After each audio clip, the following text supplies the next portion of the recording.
What's up, everybody? This is Brandon, and today I'm going to give you a little how-to on how to hike the Appalachian Trail. Alright, so to give you a little introduction on things you're going to need to learn about and how to do it, you're going to need to learn and find some special gear that's required to help you withstand the environment and the terrain you're about to conquer. So, first thing you need to do is figure out how to fuel your body and keep yourself hydrated because you're going to get really thirsty on the trail. Alright, now you're going to have to do some more planning. So plan to figure out where you're going to go, how long you're going to hike, and a couple more things. I'll go over them throughout the speech. And also, just remember, anyone can do it. I did it myself. I hiked about 58 miles about 2 years ago. It was a great experience.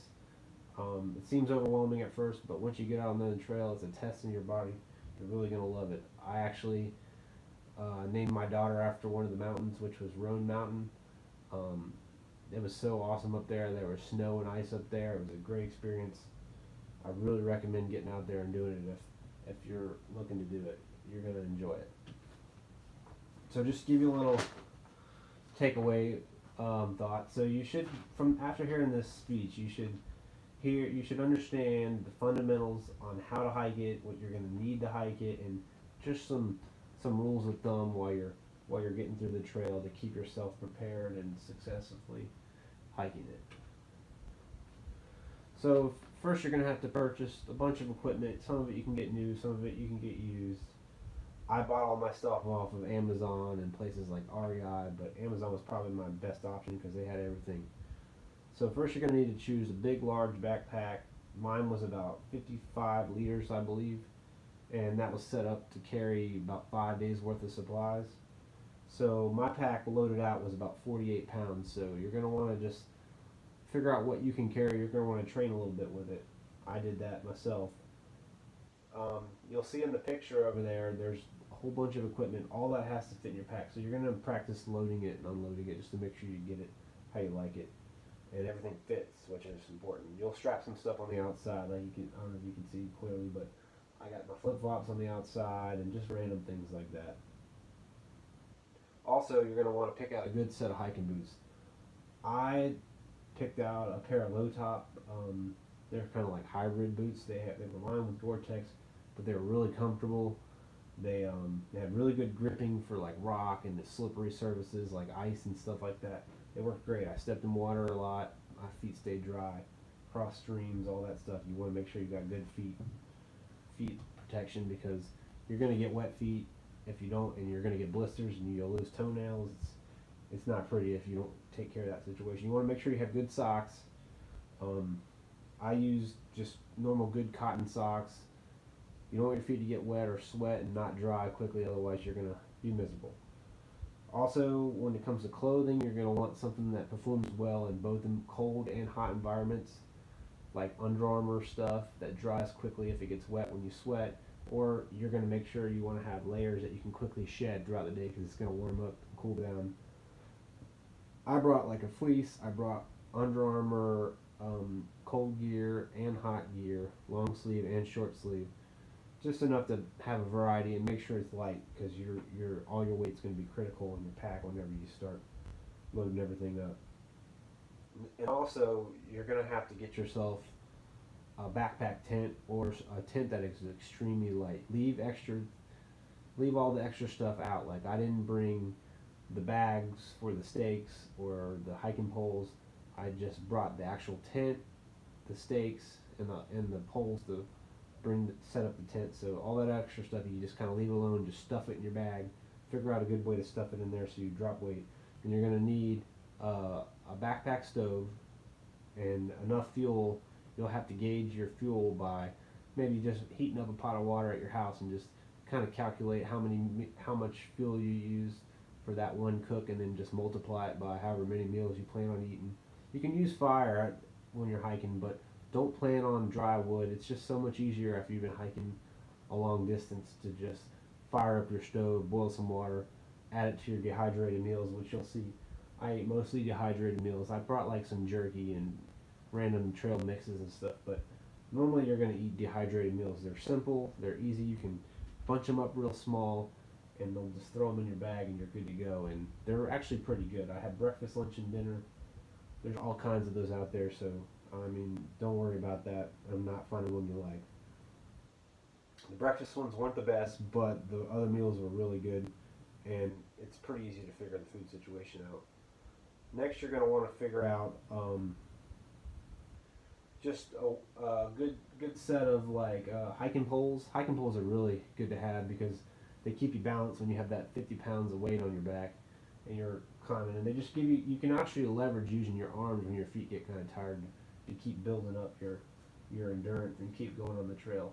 But there's all kinds of little things out there like I got a little tarp, a rain suit. Rain suits usually come in handy. I brought it with me. I never used it, thankfully, because every time I read stuff, people were like, it rains a lot on the trail. So just be prepared for a wet environment and make sure you got what you need. You may not use it, but sometimes it's good to have. You're going to need a little bit of paracord just to tie random things to your pack. Like I tied my water bladder. I had a little camelback or hydro pack bladder that I would fill up. I tie that to the outside because there was no room inside my pack. And your sleeping bag, I stuffed mine in the very bottom of my bag, and my sleeping pad, which is the blue pad you see rolled up there.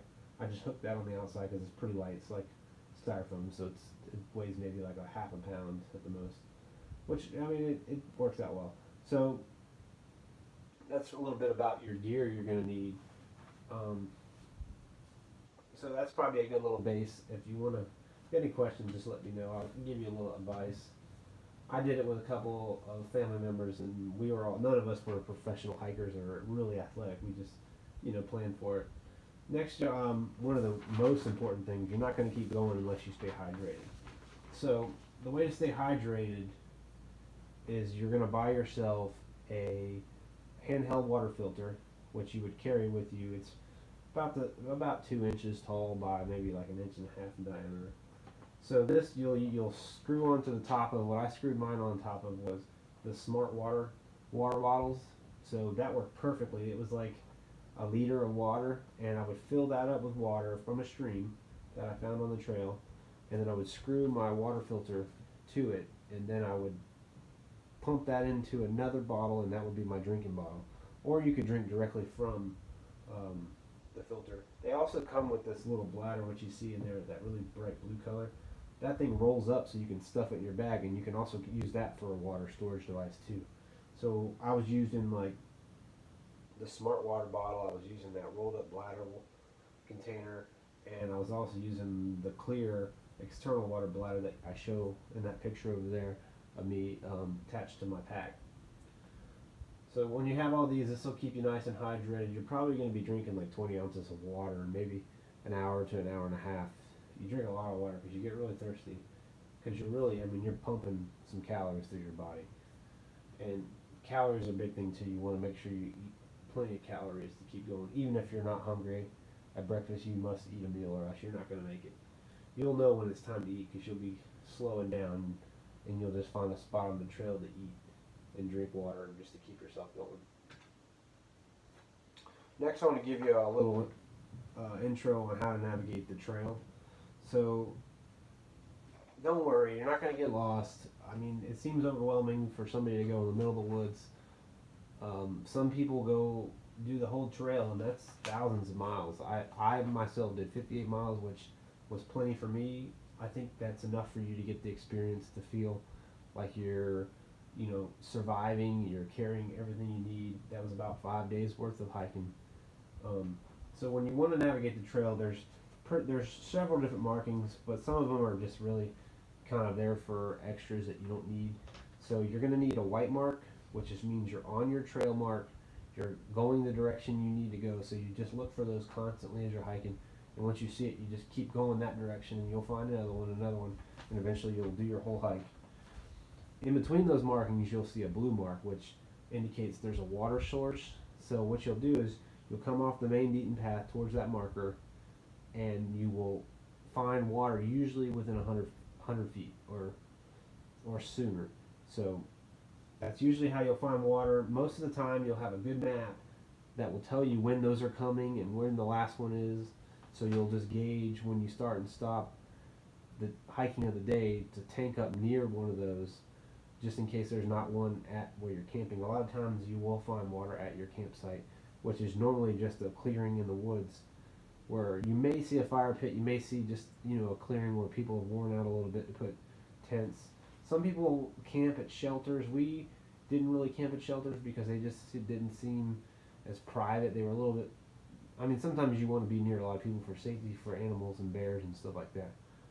But we just stayed at normal camp areas or when we found a clearing and made a fire there.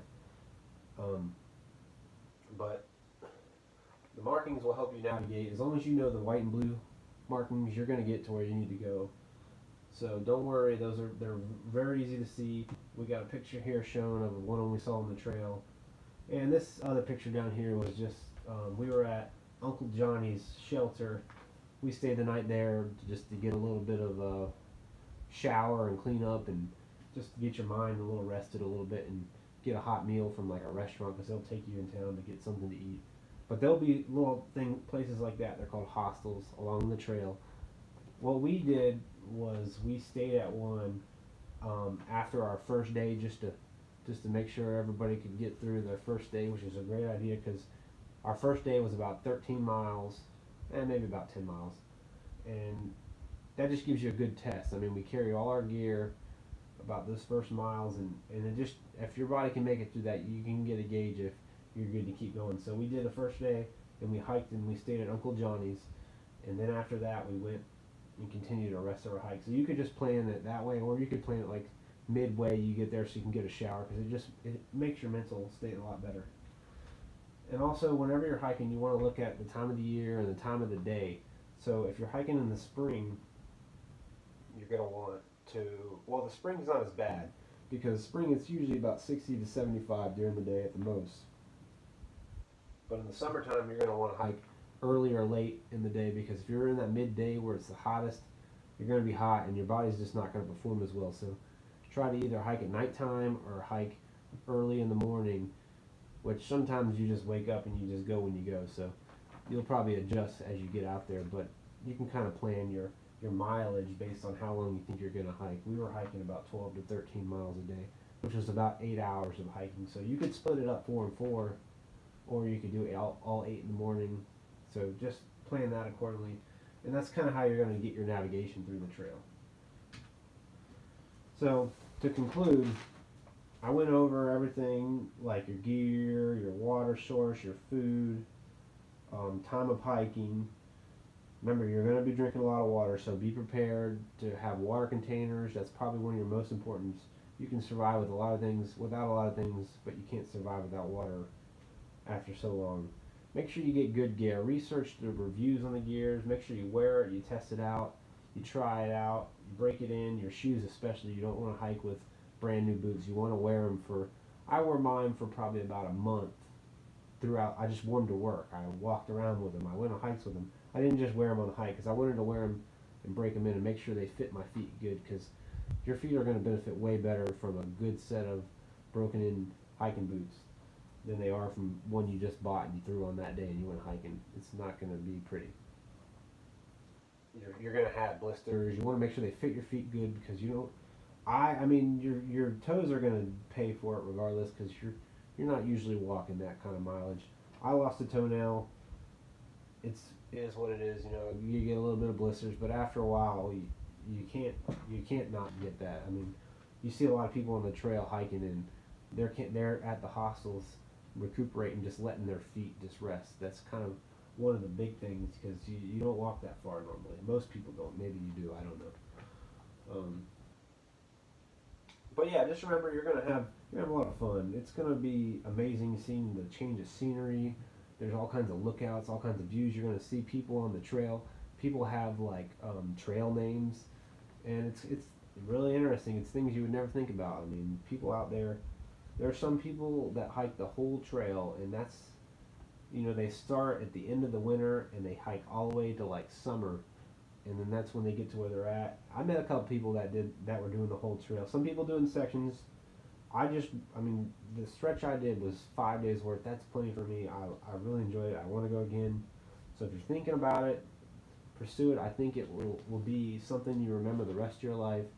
and you'll really enjoy it.